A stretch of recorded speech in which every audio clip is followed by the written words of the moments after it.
Arrest చేసిన బాధలేదు, మీరు arrest చేసిన బాధలేదు. ఆఫీసర్లు మేము కదలనీయం, అధికారులకు సమాధానం చెప్పాలండి. అధికారులకు సమాధానం చెప్పాలండి. అంతే వారు వస్తారు, వారు చెప్తారు, సాకు చెప్తారు, వెళ్ళిపోతారు. వాళ్ళకి సమాధానం చెప్పాలండి.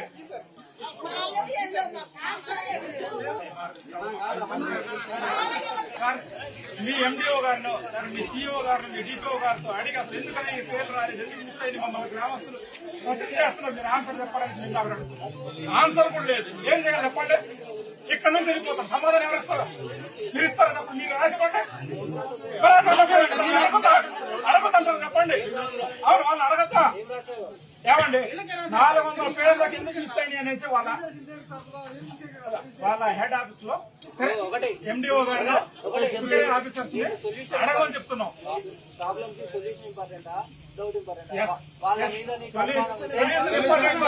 పోలీస్ ఇంపార్టెంట్ కరెక్టే, కానీ మీకు ఎవరైతే రాలేదు, మేము నిజంగా అర్హులం అని అనుకున్నప్పుడు రాసివ్వండి, అప్లికేషన్ రాసివ్వండి.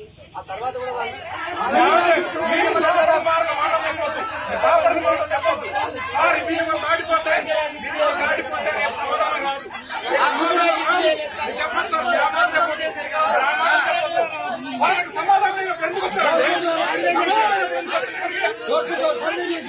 సర్వే చేశారు, సెక్రటరీ గారు వెళ్ళారు, సర్వే చేశారు.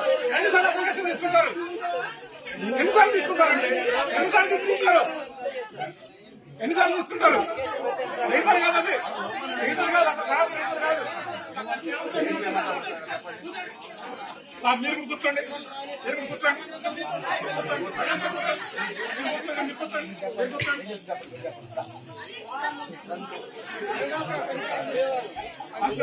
మేము కాదు ఒకటి సార్, మేము పరిష్కారం కాదు. ఎస్ఐ గారు మాకు పోలీసులతో పరిష్కారం అయితే కాదు, వాళ్ళకి సంబంధించిన అధికారులు వచ్చి మాకు సమాధానం చెప్పానండి. మాకు అంతకంటే ఏము పోలీసులతో మాకు పని లేదు, వాళ్ళ ఆఫీసర్స్ తో మాట్లాడిపోయామండి. అంతే.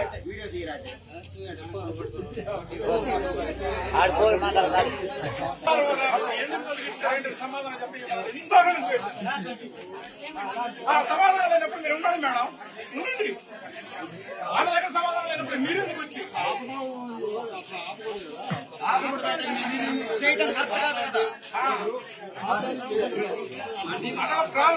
పెట్టాం సార్? ఎందుకు పెట్టాలి? ఇష్టం వచ్చినట్టు చేసేటప్పుడు అవసరం లేదు.